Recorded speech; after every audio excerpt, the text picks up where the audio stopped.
હું છું આરિફ સૈયદ ને મારી સાથે તોસીફ સૈયદ। આજે અમે આવ્યા છીએ આણંદ ફાયર બ્રિગેડની ઓફિસ પર કે તેમણે ફાયર સેફટી માટે શું શું પગલાં લીધા તેના વિશે ચર્ચા કરવા માટે। જોતા રહો હાડગુળની આવાજ। વિજય સાહેબ, આપનું? મારું નામ ધર્મેશ વેગવાર, હું Anand station fire officer.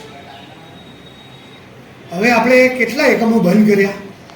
Anand સિટીમાં જ્યારે રાજકોટમાં જે ગેમ ઝોનનું બન્યું બનાવ તે પછી બીજે દિવસથી અમે તંત્ર ફાયર બ્રિગેડની ટીમ તથા મામલતદાર સાહેબની ટીમ બધા જઈને તાત્કાલિક ધોરણે જે સૌથી પહેલાં ગેમ ઝોન બંધ કરાવે તથા જે જગ્યાએ એનઓસીનું પણ અમે ચેકિંગ ચાલુ કર્યું કે જેની રિન્યુઅલ ના હોય, મોટા જે જગ્યાએ પબ્લિક ભેગી થતી હોય એ જગ્યાએ તાત્કાલિક ચેકિંગ કરી અને એ એકમોને પણ જેને રિન્યુઅલ નથી, જેવી રીતે રિલાયન્સ સ્માર્ટની મેં રિન્યુઅલ નથી તેઓને અમે તાત્કાલિક બંધ કરાવેલ તથા ગોલ્ડ સિનેમાને પણ અમે ચેક કરી તેમની પણ રિન્યુઅલ નહીં થઈ એમને પણ બંધ કરાવેલ। જે રીતે અમે 4 થી 5 એકમોને બંધ કરાવેલ।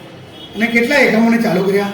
ચાલુ કરવા માટે તો એ જ્યારે એમનું ડોક્યુમેન્ટની જે અમે કહ્યું હોય કે રિક્વાયરમેન્ટ કે તમારી ભાઈ એનઓસી રિન્યુ નથી એ તમે રિન્યુ કરાવો તો તમારે ચાલુ થઈ જાય। જે રીતે રિલાયન્સવાળાએ ચાલુ કરાવી દીધી એમના રિન્યુઅલ કરાવી। ગોલ્ડ સિનેમા અત્યારે પણ બંધ છે, ગેમ ઝોને પણ બંધ છે અને જમ્પિંગ જેન્ટકવાળા કંઈ રિપેરિંગ માટેનું કંઈક ખોલવા માટે ખોલ્યું છે પણ એ ચાલુ એ લોકો કરી કોઈ કરશે નહીં।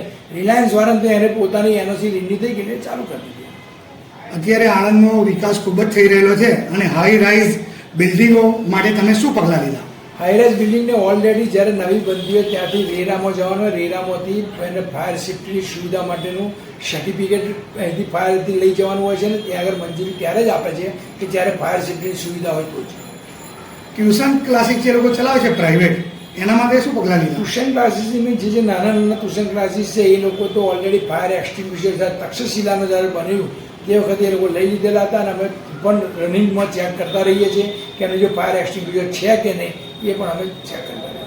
અને અમારો સંદેશ આપવા માંગો છો? ફાયર સેફ્ટી માટે બધાને એક જ સંદેશ, માનવતાની દ્રષ્ટિએ જોઈએ તો સેફ્ટી પર્પઝ રીતે આપણે જે પણ ધંધો કરતા હોય ત્યાં આગળ આપણે પોતે પણ એવું જાણવું કે ભાઈ કોઈ આગ લાગશે તો આપણે કોઈક ઇન્સ્ટ્રુમેન્ટ રાખીએ જેથી કરીને આપણે તાત્કાલિક ધોરણે એને યુઝ કરી અને એને બુઝાવવાની કોશિશ કરીએ। બીજું કે વાયરિંગ પણ તમારું જે હોય સ્થળ ઉપર એ સ્થળ ઉપર વાયરિંગ સેટ પણ લૂઝ ના કરે। સૌથી વધારે આગ લાગતી હોય તો લૂઝ વાયરિંગને લીધે લાગતી હોય, ઓવરલોડને લીધે લાગતી હોય। એટલે જે પ્રક્રિયા જે નાનીમાં મોટી થતી હોય છે એટલા માટે સૌથી પહેલાં તો નાનું ફાયર એક્સટિંગ્વિશર ઘરમાં પણ અને નાના ધંધાના અર્થે પણ સાઈડ ઉપર રાખવું જોઈએ અને યુઝ કરતા આવડવું જોઈએ જેથી કરીને આગના કોઈ મોટા બનાવ ના બને। ધન્યવાદ।